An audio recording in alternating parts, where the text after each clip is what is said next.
Ini perlu dicuci dengan tangan. Kelly melempar setumpuk baju kotor ke lantai. Dan cepatlah. Hei, aku Maya, dan cewek bosi itu namanya Kelly. Meski tinggal di rumah yang sama, kami bukan saudara kandung. Kalian tahu, saat aku masih bayi, aku diadopsi oleh pasangan tua yang baik hati. Mereka tinggal di peternakan di pedesaan. Anak-anak mereka sudah dewasa dan meninggalkan rumah. Dan mereka rindu energi penuh keceriaan yang hanya bisa dihadirkan oleh anak kecil. Di satu hari Minggu di gereja, mereka melihat pendeta membesarkan bayi perempuan dan menawarkan bantuan. Jadi, begitulah mereka akhirnya membawaku pulang dan membesarkanku seperti cucu mereka. Mereka orang yang paling baik dan mereka melimpahiku dengan cinta dan kasih sayang. Aku selalu berterima kasih pada mereka. Kami tinggal bersama dengan bahagia. Sampai suatu hari, saat kakek berada di kebun anggrek, ia terjatuh. Sayangnya, kakek meninggal. Nenek tak lagi sama setelahnya. Ia telah kehilangan belahan jiwanya. Kesehatannya menurun, lalu kemudian suatu malam ia memanggilku ke kamarnya. Lalu dengan menggenggam tanganku ia berkata, "Sayang, kau hadirkan begitu banyak sukacita dalam kehidupan kami. Tanpa kami, hidup bisa terasa berat. Tapi jangan khawatir, kami selalu bersamamu. Saat aku sudah tak ada, pergi temukan dompet tua yang tersembunyi di balik traktor rusak di lumbung belakang. Kami sudah menabung sedikit untukmu. Maya kecil kami harus bisa jalani hidup sebaik mungkin. Ya." Kemudian sebelum aku bisa bertanya padanya lagi tentang ini, nenek menutup mata. Dan begitu saja, ia meninggalkanku selamanya. Aku tinggal bersamanya berjam-jam, menangis sejadi-jadinya. Setelahnya, mengikuti kata-kata nenek, aku masuk mencari uang itu. Ya Tuhan, aku terhenyak kaget saat kubuka dompet itu. Paling tidak ada $20.000 di sini. Bagaimana kakek nenekku bisa menabung uang sebanyak itu? Aku tahu mereka hemat, tapi ini terlalu banyak. Setelahnya, aku pindah ke Columbus untuk tinggal dengan anak perempuan kakekku, Bu Madison, dan putrinya Kelly. Jadi kalian bertanya-tanya apa yang kulakukan dengan uang itu ya kan? Nah, aku menyembunyikannya di sini, dalam celah yang ada di atap ini. Oh, ada yang datang. Kamarmu menjijikkan. Oh ya, Kelly dan aku akan keluar. Jadi pastikan kau bersihkan semuanya sebelum kami kembali. Aku harap semuanya tanpa noda. Aku mengangguk lemah dan menyaksikannya terhuyung pergi. Ini bukan kejadian baru. Setiap hari mereka membuat rumah berantakan lalu memaksaku membersihkannya. Aku tahu, pada dasarnya aku seperti Cinderella di dunia nyata. Tapi, tak masalah. Segera saat aku 18 tahun, toh aku akan tinggalkan tempat ini dan memulai kehidupanku dengan uangku sendiri. Esok paginya cuaca hujan. Jadi aku berusaha jalan ke sekolah secepat mungkin. Saat tiba-tiba, Kelly berkendara melewatiku dan dengan sengaja ngebut lewat di kubangan besar ini. Lumpur terciprat ke seluruh tubuhku. Ya ampun, kenapa menyiksaku jadi hobi favoritnya? Kemejaku kotor, dan saat aku jalan menuju lokerku, beberapa cewek menertawaiku. Salah satunya bahkan mencibir. Tampang kotor mungkin ngetren di desa, tapi di sini itu kelihatan tragis. Ya, aku di kota sudah selama hampir setahun, tapi tetap saja aku tak bisa berbaur. Mungkin itu karena aku selalu pakai pakaian bekas yang sama dan pinjam semua buku-bukuku dari perpustakaan. Bu Madison menolak membelikanku apapun yang baru, dan aku tak bisa gunakan uangku karena itu akan mencurigakan. Aku bahkan tak mampu untuk pergi piknik sekolah. Aku tak pernah sekalipun ikut. Kemudian selama istirahat, pengawas kelas, si Josie, mengumumkan ke semua orang kalau prom akan diadakan sebentar lagi dan dress code-nya formal. Sementara semua orang memekik dan bertepuk tangan kegirangan, kutundukkan kepalaku dan menghela napas. Aku tak punya apapun untuk dipakai ke pesta prom. Maya mendengar namaku membuyarkanku dari lamunan dan menyadari itu Josie. Dan berdiri di dekatnya adalah beberapa cewek ramah di kelas.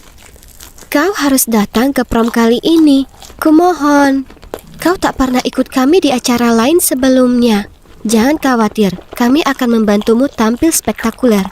Aku tersenyum canggung dan menjawab, terima kasih teman-teman, aku tak bisa mengharapkan kalian melakukannya. Mereka semua bersikeras kalau aku sebaiknya pergi. Tapi aku bersikukuh kalau itu bukan minatku. Lalu datanglah Kelly yang jahat.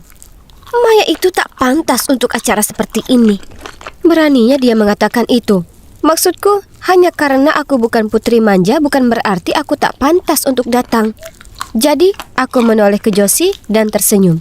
Sebenarnya, itu kedengaran menyenangkan. Aku akan pergi ke pesta prom itu. Malam itu, saat makan malam, aku membahas pesta prom itu ke Bu Madison dan mengusulkan kalau itu bisa jadi hadiah sebagai imbalan telah melakukan semua pekerjaan rumah.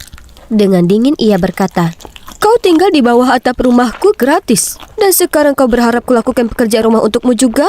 Atau apa? Yang mulia?" Kemudian dia menoleh ke Kelly, tersenyum dan berkata, "Sayang, sudahkah kau memutuskan gaun pesta prommu?" Kemudian Kelly menunjukkan pada ibunya gaun-gaun cantik di ponselnya, sementara melempar senyum jahat padaku. Aku tak bisa duduk-duduk saja melihat wajah sok Kelly lebih lama lagi. Kali ini aku pastinya harus datang ke prom dan tampil lebih cantik darinya. Jadi, akhir pekan itu aku belanja ke toko loak dengan Josie. Dan setelah mencari-cari di puluhan toko, Josie mengangkat gaun biru yang sangat cantik ini. Terdapat robekan di sisi bawahnya, tetapi aku tahu aku bisa dengan mudah menjahitnya dan menjual lagi nantinya. Aku sudah lihat orang-orang melakukannya di YouTube. Malam sebelum pesta prom, Josie menata rambut dan make upku, lalu aku tampil dengan gaun itu. Aku merasa sebagai putri di dunia nyata, dan semua orang memandangiku dan memberiku pujian. Sementara Kelly berdiri di sana dengan tangannya yang terlipat dan tampang cemberut di wajahnya. Kemudian cowok yang bernama David ini jalan mendekatiku dan mulai bicara. Ternyata dia senior baru di sini. Semua cewek memperhatikannya, termasuk Kelly, yang jalan mendekat dan mencoba menawarinya minuman. Tapi dia mendiamkannya dan lanjut ngobrol denganku. Meninggalkannya berdiri di sana memendam amarah sebelum akhirnya bergegas keluar dari pesta prom itu. Kuhabiskan malam yang luar biasa dengan teman-teman baruku. Aku sampai di rumah dengan suasana hati yang baik dan dengan senang berdendang sendiri. Tapi ini langsung berubah saat kulihat Kelly duduk di sana menungguku. Dasar pencuri! Sekarang jangan bilang padaku baju mewah ini jatuh untukmu dari langit. Kelly membentakku. Aku bersikeras kalau aku tak mencuri apapun. Jadi dia menyeret Bu Madison ke ruang keluarga dan memintanya memeriksa apa ia kehilangan uang baru-baru ini. Awalnya Bu Madison berkata tidak tanpa pikir panjang. Tapi saat dia membaca raut muka Kelly, dia mulai pura-pura komplain tentang beberapa ratus dolar yang hilang dari dompetnya. Dan dua orang itu mulai menerjangku. Sulit dipercaya. Aku lari ke kamarku dan berusaha hilangkan pikiran negatif itu dan mengingat lagi betapa senangnya aku berada di pesta prom tadi. Kemudian, seperti biasanya, ku periksa tempat persembunyianku. Hah? Suara gaduh apa itu? Ku tengok ke depan tangga, tapi tak ada seorang pun di sana. Mungkin hanya rumah yang berderit atau apa? Hari berikutnya di sekolah sungguh luar biasa karena banyak anak datang dan bicara denganku. Kemudian saat aku pulang, aku ke atas ke kamarku dan memeriksa uang tempat persembunyianku. Jantungku rasanya mau copot. Dompetnya sudah tak ada. Dengan panik aku mencarinya. Lalu aku ingat mendengar sesuatu kemarin malam dan hanya ada 3 orang dari kami di rumah ini. Apa mungkin... Geram, aku lari ke ruang keluarga di mana Bu Madison dan Kelly sedang nonton TV. Aku berteriak ke mereka. Uangku, aku menginginkannya kembali sekarang juga. Dengan nada tak khawatir, Bu Madison menjawab. Uang apa? Kau ini ngomong apa? Oh, aku paham. Jadi selama ini kau punya uang sendiri dan berusaha menyimpannya untuk dirimu sendiri? Dasar tak terima kasih. Ibu membiarkanmu tinggal di sini meski kau sebenarnya bukan keluarga. Dan sekarang kau menuduh kami mencuri. Aku tahu mereka sudah mengambil uangku, tapi aku bisa apa soal itu? Aku tak punya pilihan lain kecuali kembali ke kamarku dan menangis sambil memandangi foto-fotoku dengan kakek nenekku. Hari berikutnya di sekolah, aku sedang tidak mood untuk belajar. Selama istirahat, aku hanya memandang keluar jendela dengan putus asa saat ku dengar suara orang batuk. Jadi aku mencari tahu dan melihat David di sana. Hei Maya, dia tersenyum padaku. Apa kau baik? Kau sepertinya sedang tak bersemangat. Aku baik-baik saja. Kukumpulkan barangku lalu pergi. Aku tahu dia hanya ingin bersikap baik, tapi aku sedang tidak ingin ngobrol ringan saat ini. Kemudian sepulang sekolah, Kelly menyuruhku membawa pulang ranselnya yang berat. Aku tak punya sisa tenaga untuk berdebat, jadi dengan enggan kulakukan pintanya. Itulah saat David mengendarai mobilnya di sampingku dan bertanya, Hei, itu kelihatannya berat. Apa kau perlu tumpangan? Aku mengangguk dan masuk ke mobilnya sambil memaksakan senyuman untuk berterima kasih padanya. Dia bertanya, Maya, ada apa? Kau bisa bicara padaku. Aku ini pendengar yang baik, janji. Dia sangat baik dan aku langsung merasa aman berada di dekatnya. Kami ngobrol banyak dan mulai sering nongkrong bareng setelah itu. Kami jalan-jalan di taman dan makan siang bersama. Kudapati diriku makin dekat dengannya, tapi bukan seperti yang kalian pikir. Tidak, lebih seperti seorang kakak. Kemudian, beberapa minggu kemudian, saat Bu Madison menyuruhku membersihkan kekacauan di rumah akibat ulahnya lagi, kutemukan sesuatu di bawah tempat tidurnya. Dompet tua yang ditinggalkan nenek untukku. Dan semua uangnya sudah tak ada. Aku bergegas turun ke bawah dan membanting dompet itu ke meja dapur. Tapi Bu Madison mengangkat bahu. Itu kan dompet ibuku. Jadi, uang itu milikku. Kau jelas mencurinya dari orang tuaku yang tua dan malang. Kelly mendukung ibunya dengan nada suaranya yang menyebalkan. Wah, betapa rendahnya dirimu harus menipu wanita tua yang sakit untuk memberikan tabungan hidupnya padamu. Nenek meninggalkannya untukku, bukan kalian. Kalian berdua monster. Aku berteriak ke mereka, mengambil dompet itu dan pergi ke atas ke kamarku. Aku mulai berkemas dan akan meninggalkan tempat ini sekali dan selamanya. Hanya saja, saat ku coba membuka pintu, aku tak bisa membukanya. Ya Tuhan, mereka mengurungku.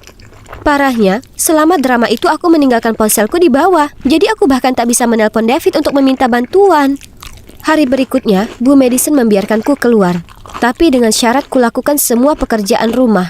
Dan mulai saat ini, aku tak diizinkan pergi sekolah atau semacamnya. Dan jika aku melanggar peraturan ini, dia memastikan aku akan mendapat masalah karena mencuri uang.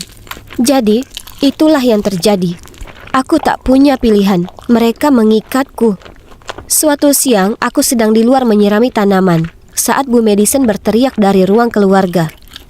Tidak, bukan yang mawar. Sirami yang ada di sana. Dasar anak tak berguna. Kemudian tiba-tiba kurasakan seseorang menarik lenganku. Itu David. Dia cemas karena aku absen, jadi dia datang memeriksaku. Maya, ada seseorang yang aku ingin kau menemuinya. Kemudian dia memberi tanda padaku untuk mengikutinya. Aku tak tahu kemana David membawaku. Tapi apapun akan jadi opsi yang lebih baik daripada mendengar lebih lama ocehan Bu Madison. Jadi aku masuk ke mobilnya. Dia membawaku ke rumahnya. Dan ada pria ini di rumah itu. Kurasa itu ayah David. Tapi kemudian dengan mata berkaca-kaca, pria itu berseru. Maya, ini kau, putriku. Kau akhirnya pulang. Hah? Apa?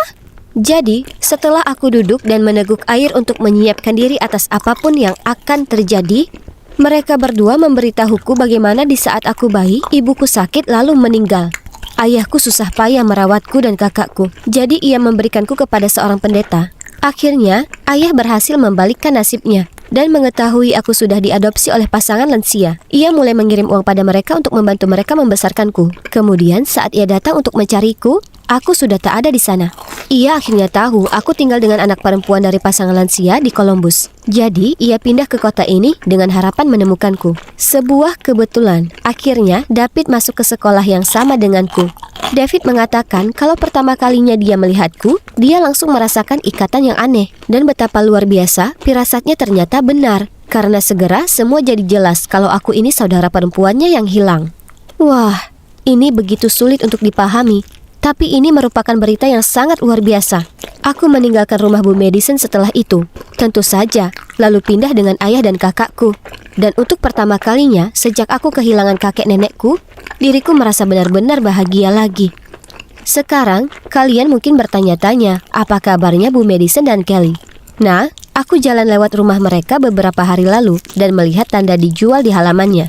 Ternyata, Bu Madison suka menghambur-hamburkan uangnya. Dan sekarang terbelit hutang, jadi ia terpaksa menjual rumah itu. Aku tak mau menertawai itu atau apa, tapi kurasa itu karma untuk mereka.